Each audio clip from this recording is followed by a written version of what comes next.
Yo, what's good, everybody? It's Eric here, Gaming Plus Podcast, back at you. Happy Monday. So, sometime last week, they released, or Konami released, a mobile version of Castlevania Symphony of the Night on Apple Android. It's like $2.99, $1.99, $2.99, something like that. Castlevania Symphony of the Night is one of my favorite games of all time. It's in my top five, maybe top three.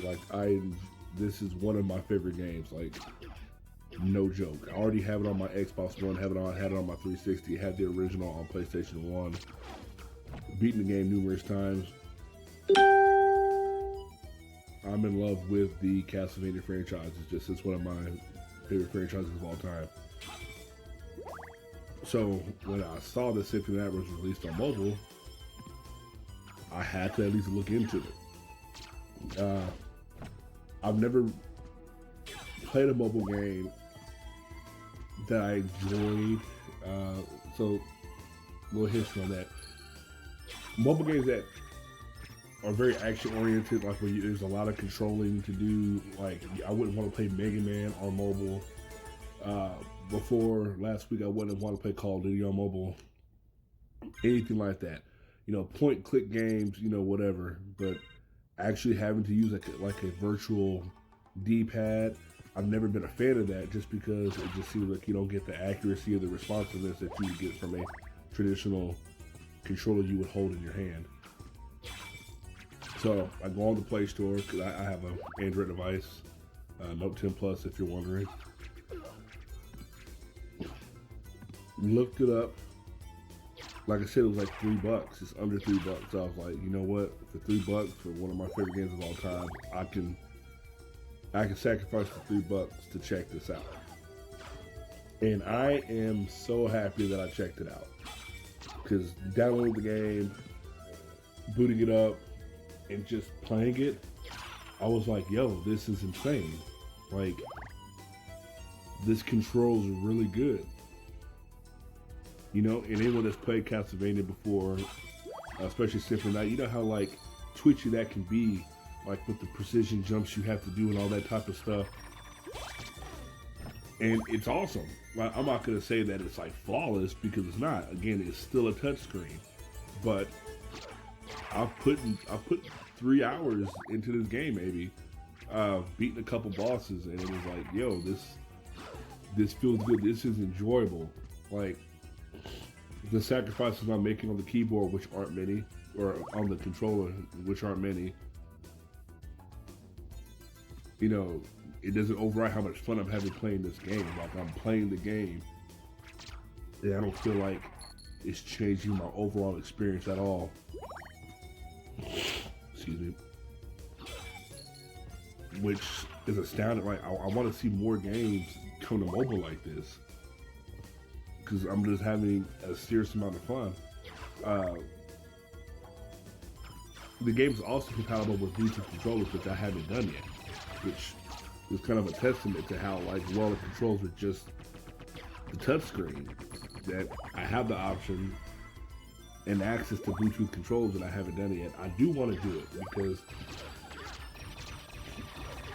I do want to try it just to see how well it works. Because if I can use my controller, why not use it? I've pretty much just been using the touchscreen for the purposes of being able to test it out, and it works. If anyone's a fan of Castlevania, or just honestly just looking for a good mobile game to play, just if you're a fan of playing games on your phone, which I'm a more casual mobile player, but I can see myself, and I'm probably going to complete this game on my phone. But yeah, if you're looking for a game to play on your phone, you have to play this, especially if you don't mind dropping the couple bucks it costs. It's so worth it. Like, for one of the best games of all time, you owe it to yourself to play this thing. And if you have access to like a Xbox One controller or any type of Bluetooth controller, hook it up, play it, try it out. But yeah, I was pleasantly surprised with the quality of the game. There are kind of a couple issues, and they're not big issues, but this isn't the original version of this game. This is the version that was released, I want to say, on Vita and PlayStation 4 a couple years ago. And although the game is the same, they've changed dialogue throughout the game, and they've also updated the voices. So anyone that's familiar with Symphony of the Night, there's a couple key phrases in that game that are kind of iconic, like the dialogue itself.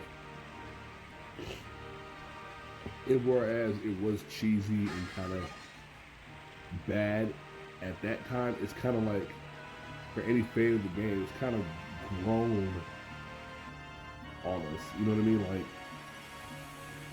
it's like cheesy in a good way. But they've updated, the dialogue, and I can't say that it's better, it's different, but that was the appeal of it before, that it was cheesy, but now it's cheesy, but we haven't spent the last, 20 years getting used to it, Like I said, it's not a big deal. There's not a lot of talking throughout that game anyway, but for people that's played the game before, you'll definitely notice when they start talking, especially when you're anticipating them saying certain things, and then they, the dialogue isn't the same. But besides that, the game is just as good as it was before for the small amount of time that I've had with it. But yeah, I'm definitely recommending this. Just say if you're looking for a game to play on your phone, it's available on Apple and Android. It's like $3. It's worth $3. Check it out. That's Castlevania Symphony of the Night. Anyway, I'm gonna go back to playing it. Maybe after I complete the game, I'll do like a more thorough review. But this is definitely something that's worth playing. But comment, let me know what you guys think about the game. Like and subscribe. Follow me on Twitter at GamingPlus2. Check us out on the web at thegamingplus.com. And we'll see you guys later. Thank you.